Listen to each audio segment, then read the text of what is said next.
Candid, captivating, compelling. Welcome to Cannabis Confidential with Dr. Dina.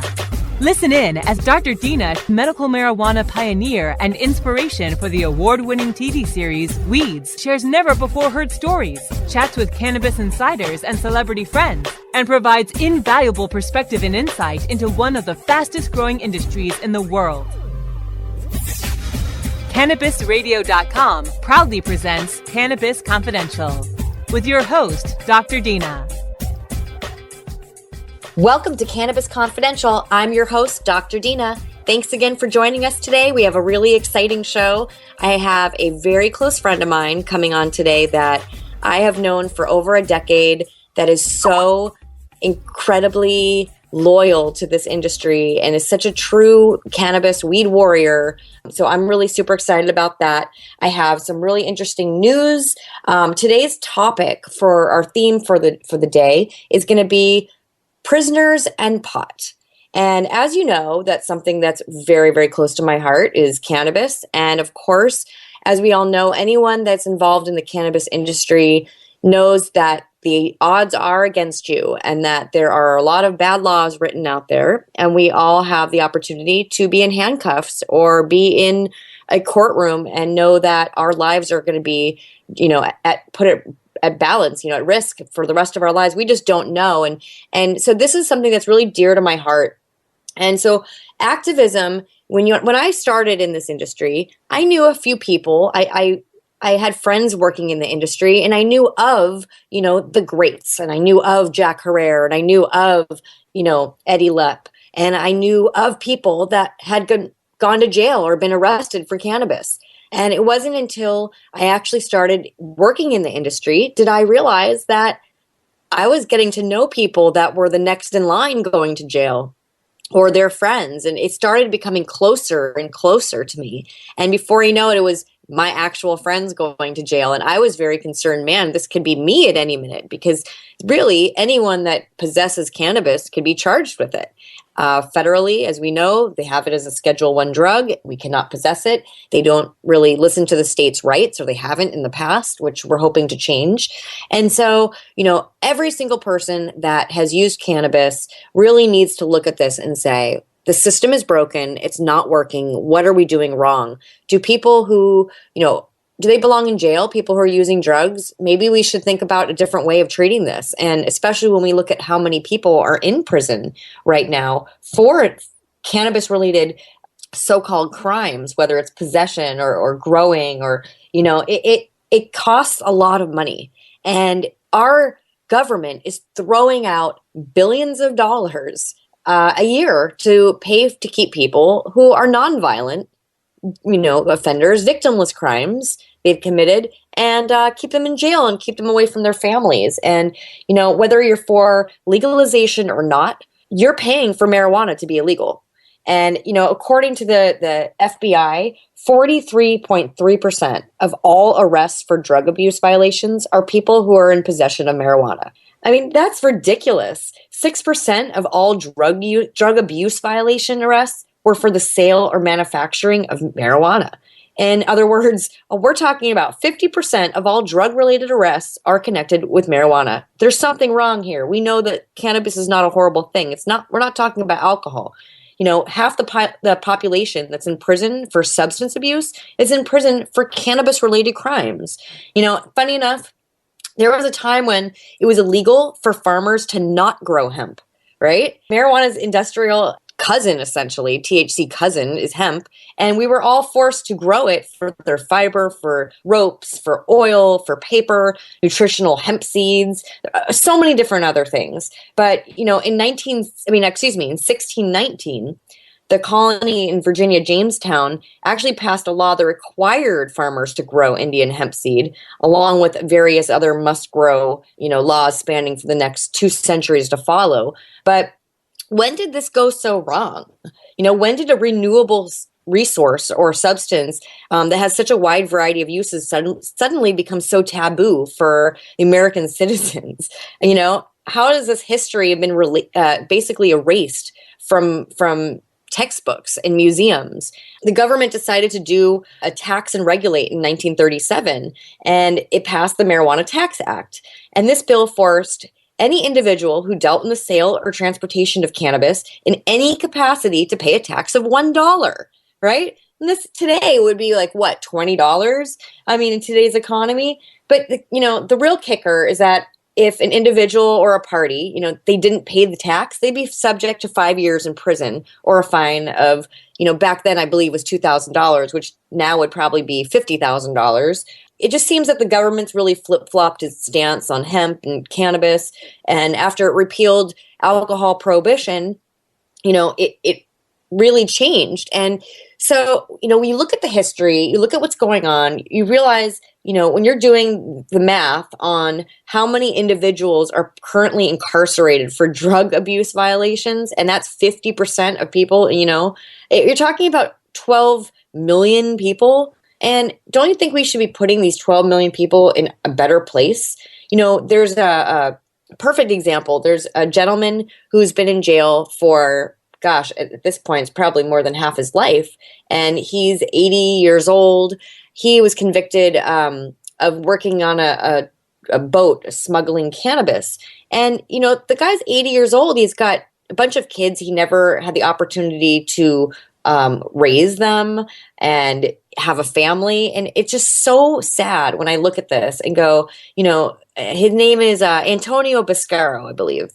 And he is the longest serving pot prisoner in the U.S.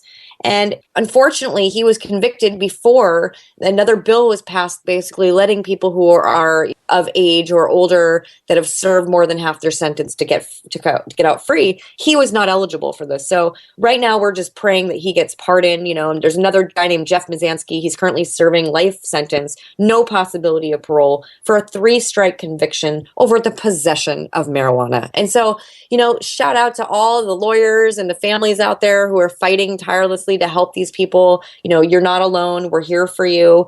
And today I have my friend Stephanie, who back in actually, Stephanie, come and join us on the show today. Stephanie Landa. Hello. Hi, yes, Stephanie. I am. Hi. Okay, so how are you let's talk today? about your story. Oh, I'm so happy to have you on.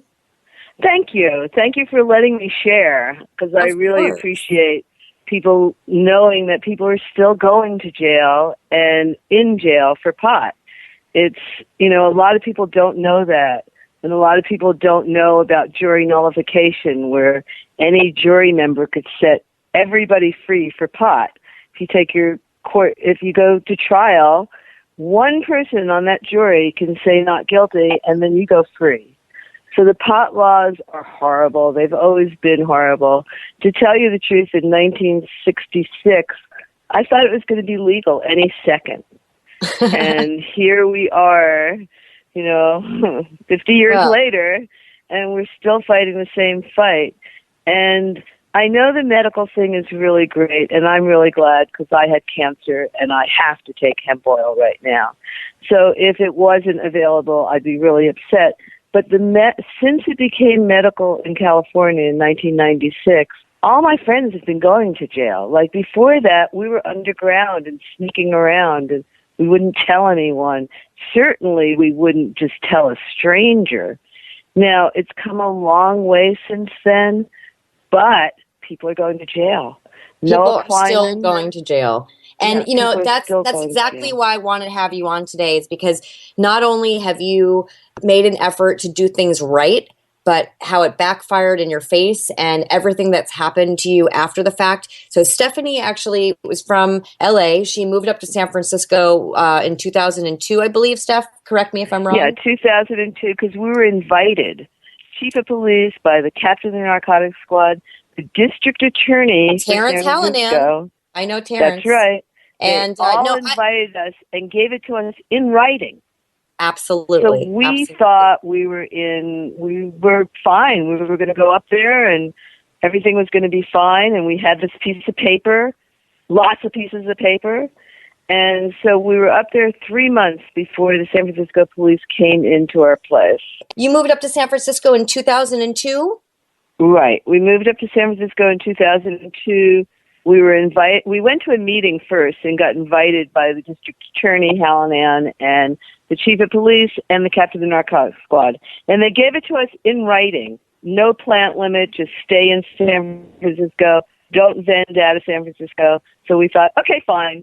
And they said they would not cooperate with the federal government, so that they were a sanctuary. So us stupid idiots moved up there. I want everyone to know that pot is illegal and these things can happen. So we moved up there. They came in and raided us after 3 months. We were in the Flower District, 2 blocks from the police station, because they told us they would protect us. So they came in, raided us, completely destroyed the entire grow, and then they left, and they didn't arrest any of us. So we all thought, okay, let's move back to L.A. So we all got our things together, moved back to L.A., and 3 weeks later, we were indicted by the big bad feds, and we had to turn ourselves in. And the San Francisco Police Department turned us over to the feds, which happens a lot. They couldn't prosecute us because they told us to do this, and then the feds did prosecute us, and we took a deal. We were advised to take a deal. There was a lot of shaky things happening. But see, I recall from your court case that Chris Conrad, the marijuana expert, counted, 880 root balls, which means you had 880 plants, but the feds were saying that you had like 1,200. 12 over 1,200. And so because you were over the 1,000 plant limit, you are now going to be serving more time. 10 to life. That's what they threatened us with. Now, I kept saying, I know there was only 880. We're experts. We do it this way. They can't have any more than that. Okay, I got overvoted. But I did not know that our attorneys, Bill Panzer and Tony Serra's office and David Nick, had actually lied to us. I didn't know that till 2 years later, because Chris Conrad saw us at Alice Margolin's office and said to Allison and I don't understand why you took a deal when there was only 800 plants. I overheard your attorney's making a deal with the U.S. attorney for over 1,000 plants. Right. So there's obviously, internal collusion. Drama going on. And yes, exactly. And there's until we change these laws, this is what we're dealing with is a lot of shadiness. And you really are helpless once you're in the system. And so we're actually going to go run to break real fast. When we come back, we're going to talk to Stephanie Landa, my weed warrior of the week, find out more information from wonderful Steph, the grow master herself. Cannabis Confidential with Dr. Dina will continue after a word from our most confident sponsors. Great websites today need expert web design and development and need to be e-commerce ready and mobile friendly. But building a marketable and profitable website can be an uphill climb. Ready to make your new website or replace your existing website? Think Orange as the new way to get in the black. Orange Hill Development works with Fortune 500 companies and offer the same top quality development service at a fraction of what other providers charge. Brands like Absolute, Carlsberg, and Nestea trust Orange Hill Development. Find out why you should trust your website with Orange Hill. Contact Orange Hill for a consultation today at orangehilldevelopment.com. Growing green to generate more green. Hello to all you happy herbalizers, smiling trippy hippies, and everyone who believes in freedom and tolerance. This is The Grow Show, and I'm Kyle Cushman. From food to fuel, from remedy to resource. Welcome my guest, Ed Rosenthal, the guru of ganja. Let me ask you, right now I hear your lighter clicking. Are you smoking indoor or are you smoking sun-grown? What am I smoking? I'm smoking concentrate. Way to get out of the answer there. So you're truly like the king, right? You just clap your hands and somebody brings you a bowl and you're all set, right? I wish that were the case. The Grow Show with Kyle Cushman, only on CannabisRadio.com. Educator, author, and advocate Dr. Mitch Earlywine is here to tackle the burning issues. And I'm here to clear up the myths about cannabis and burn them away with science. CannabisRadio.com presents a no-holds-barred platform that seeks to redefine and revolutionize the entire scope of the cannabis culture while opening the door for more to join the Cannabis Crusade. Dr. Kevin Hill. You can't ignore the fact that, like alcohol, most people who use don't have a problem. So I think that you need to think about policy in that way while educating people properly about marijuana. I think that's the way to go. Burning Issues, only on CannabisRadio.com. Dr. Dina is back with more Cannabis Confidential, only on CannabisRadio.com. Welcome back. You're listening to Cannabis Confidential with Dr. Dina, and today I have an awesome guest, Stephanie Landa. She goes by Let Freedom Grow on Instagram. She is a cannabis weed warrior, and she is my weed warrior of the week. And we were just discussing her case back in San Francisco in 2002. She was invited by the city to open up a grow house to provide cannabis back to the collectives in the city of San Francisco. And someone from San Francisco City turned her into the feds, and the feds prosecuted her. And her two co-defendants, Tom and Kevin, really, that was just such a horrible time. And that's really when I met Stephanie, is right when all this was going on, right, Steph? Yeah, actually it was all going on at that time, but I stayed out of prison for 5 years fighting it. Yes, I remember Kevin was in jail because I had met his girlfriend with you. Right, who died of a brain tumor. Oh, so I know. Crazy. So we've really seen some crazy things in this industry. And another thing that, you have really brought a lot of light to my eyes as far as people in prison for pot, because I am not someone that really was raised with people that I knew that were close to me that went to jail. So I didn't really, other than seeing it on TV, understand how the criminal, the system works. And the jails are a profiteering system, and they are a business 100%. And it wasn't until you told me about your experiences of going to federal prison for, almost 5 years, and just the things that you had to deal with on a daily basis, really just brought, it inspired me to look deeper and see what can we do to help our prisoners. Yes, I was Landa Prison Outreach Program that I actually formed in prison because I realized that people needed something. And we sent in books while I was in prison and formed a library in there. So when I got out, we kept doing that. And then I got really sick with cancer, and I melted with the Human Solution. And the Human Solution does court support, goes to court. If you have a case, we'll go to court for you and bring lots of people that wear green ribbons. And we take care of 120 people that are in jail for pot, 50 of them for life. So Dr. Dina has a challenge. Oh, you're going, Stephanie. You're jumping right to the gun. Oh, right to the gun, because that's all I'm really interested in, is raising money for these poor people that are in prison. They don't have toothpaste, toothbrushes, a brush for their hair. They have to wear these heavy steel-toed boots unless they can afford to buy a pair of sneakers. I mean, it's just so crazy in there. Not, give them a bag of chips or, it's just a very crazy thing when you get in there because you're stripped. You have stripped nothing. of everything. And so the things that really, stuck in my mind that you were telling me about that you had to pay for was, first of all, is you have to buy a phone card to call your family. Right. Second of all, stamps if you want to write your friends or your family or anyone writing to you. And then you have, a little hot sauce maybe for your bologna sandwich.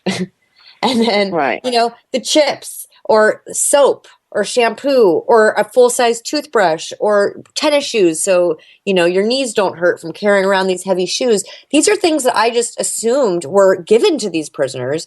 And what's mind-boggling is that we're paying, I think I was trying to do the math, let's assume that everyone's in like low minimum security prison. That's like probably $25,000 a year to house someone. And everyone isn't, by the way. A lot of people, a lot of men especially, that got longer than a 10-year sentence, which is most of everyone that goes to prison, because they don't take deals, because they think they're right, and so they go to trial. If you go to trial, you are slammed. So those people go to maximum security. Like, they are in maximum security with really bad people. And it's costing us billions of dollars, or, the taxpayers. And, it just doesn't seem right. These families are losing, their dads. These kids are losing their fathers, their uncles, their grandfathers. They're not having, it's just not fair. And so, Stephanie and I have been talking about this for a long time. And I noticed Stephanie goes around to a lot of different dispensaries, and she has letter writing campaigns, and she'll show up at your dispensary and she'll, teach everyone how to write a letter to a prisoner. It's not that difficult, but the fact that no one does it is really kind of sad. And I think people do it because it's sort of like, when people think of an illness, they kind of, someone that's sick, they just kind of ignore it because they don't want it to be close. They don't want it to affect them. And the same thing with this. It's like, the more they think about it, it's depressing to write a note to a prisoner, but that could be your dad. That could be you. And Stephanie, you brought up this amazing point to me. It's a cannabis fact of the week. And the fact is that 10% of us are going to get arrested for cannabis related charges. 10% of people that use cannabis. And everyone has 10 friends that smoke. That means one of you guys are getting arrested. And so it's really hitting close to home. And I think that we have a responsibility to really give back and help. And so Stephanie and I have come up with this idea, and we'll talk about it now. We're going to be starting a new campaign called the Dr. Dina's Cannabis POW Challenge. And we're going to challenge every dispensary, every extract artist, every edible company. Basically, any brand, any company, anyone that's involved in the industry can do this. And we will get you all the information. It'll be on my website coming soon. We're working on everything as we speak. And you'll be able to sponsor a cannabis prisoner. We're going to provide a plaque to everyone involved in our campaign, so you can display it proudly on your wall when people walk into your business, so they know that you are a supporter of the Cannabis POW Challenge, that you give back, that you're going to adopt a cannabis POW. Make sure that they have the basics that they need, because oftentimes their families can't afford it, and they're left alone to borrow soap from someone else, or wait until their buddy gets out, maybe doesn't make it through the night, and then they can have a new pair of shoes. And that's not what the message we want to these people who are not bad people and they didn't do something wrong. And we also want their families to know that we support them. And so we're going to be starting this challenge hopefully in the next few weeks. And, I want every dispensary, edible maker, extract artist, everyone involved to join and really get together and show as a community our power and support together. Steph, you have anything to say about that? Oh my God, I say ditto. You're so easy. And so Stephanie and I were actually up very early this morning on a conference call. And this conference call was setting up essentially our prisoner program, but that was at 7 a.m. Pacific Standard Time, and that was a little early for us, so we're a little sleepy today.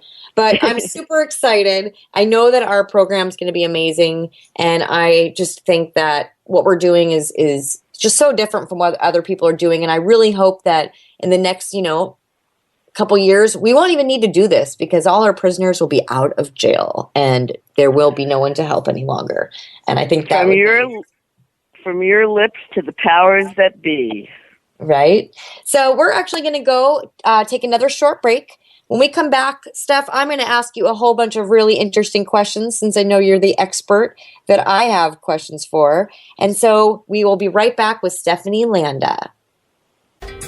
Cannabis Confidential with Dr. Dina will continue after a word from our most confident sponsors. Your connection to quality cannabis insurance services is spelled Kaercher. That's Karcher Insurance. We have worked with ventures like Cannabis for over 60 years. We're proud to represent over 50 companies with tailor-made cannabis plans for owners just like you to ensure your product, your plants, and your pursuits. Kaercher spells out their full-service insurance services, ranging from commercial to bonds to personal, from life to health, and more. Contact the team at CarcherInsurance.com and let our experience work for you. That's Kaercher Insurance.com. Contact Karen and the team at Karcher Insurance at 1-844-421-3560. That's 844-421-3560. Ignite the conversation on some trending topics along the Cannabis Radio social media network.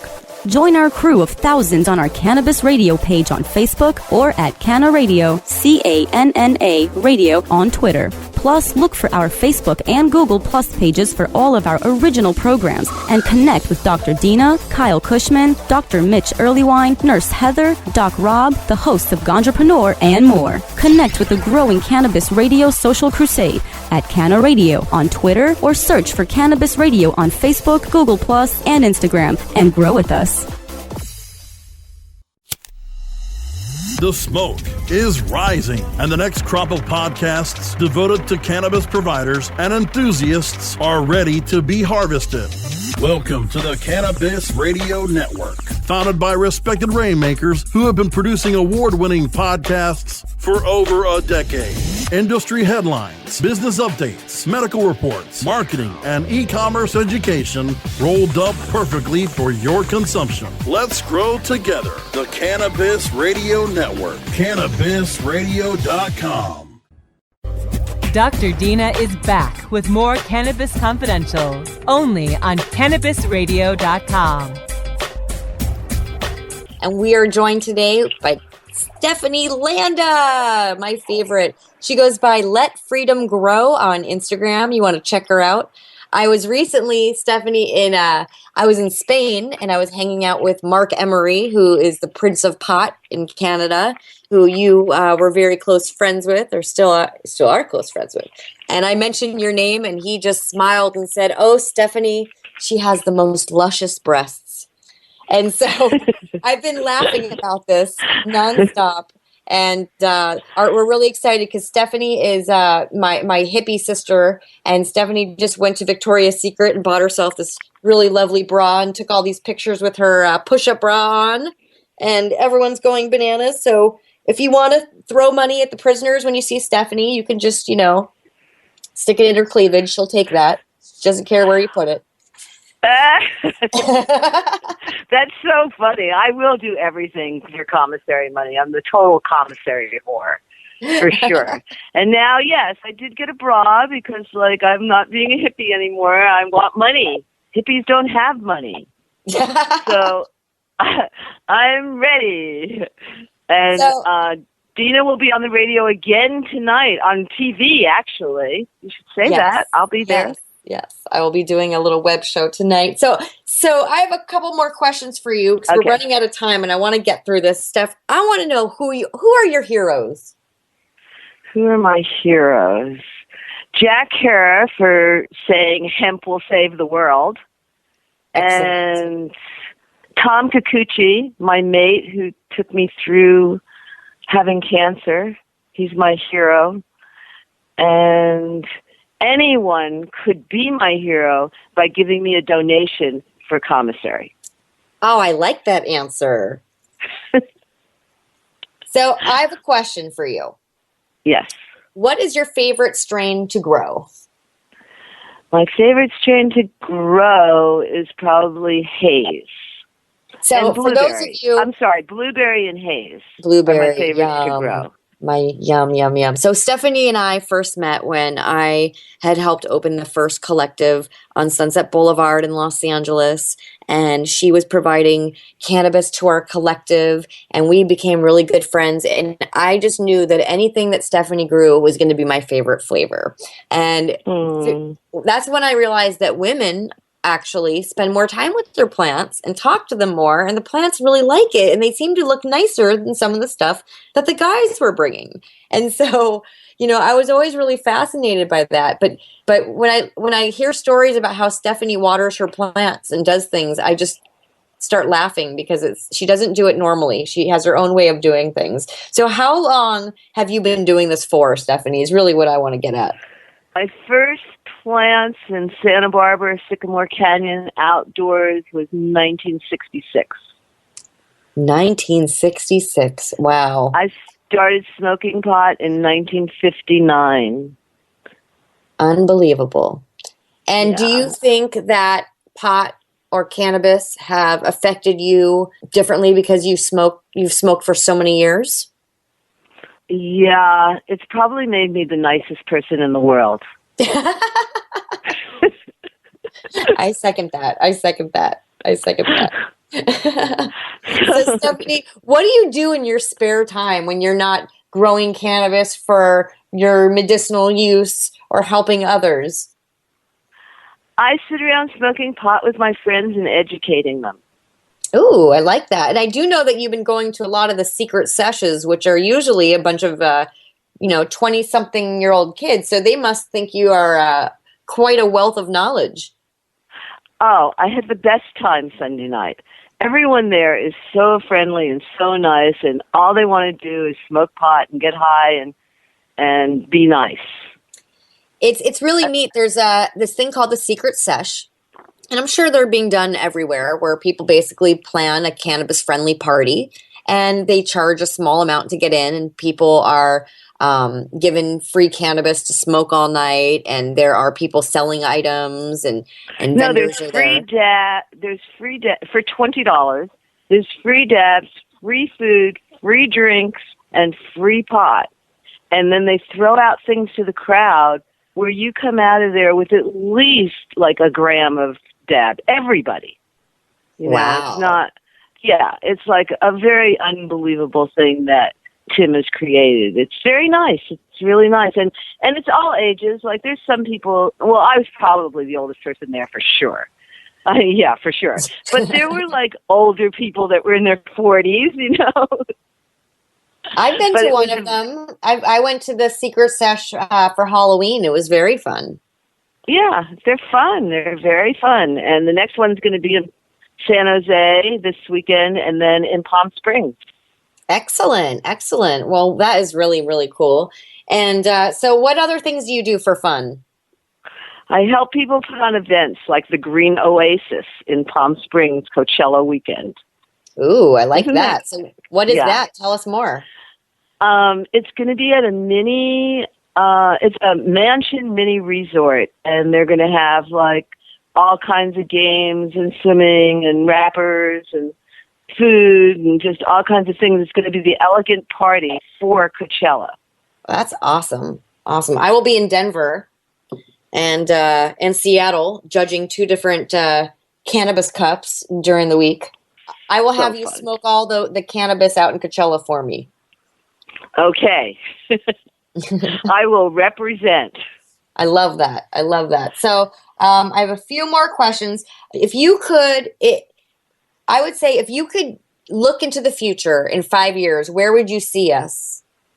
Oy vey. Because I looked into the future. I even made a T-shirt that said no one would be in prison in 2005. And that's probably going to be our challenge site, nojailforpot.com. But I made this T-shirt because I thought, this was in 99, I thought for sure by 2005. So, like, I am at the point where I think the whole thing is really ridiculous. It's the only law that you can't present evidence in court for. It's totally like, what is really going on is that hemp is illegal. People are making a lot of money by keeping hemp illegal, and pot is the way to keep hemp illegal. That's excellent. My thought.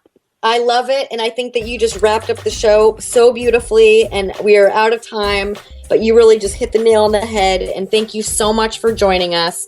Stephanie, you are my weed Warrior of the Week. And everyone go Thank check out you. Stephanie Landa on Instagram, Let Freedom Grow. I'd like to thank Brasco, my awesome producer, for making this happen. And join us next week. We'll be back with more Cannabis Confidential with your host, Dr. Dina. Bye.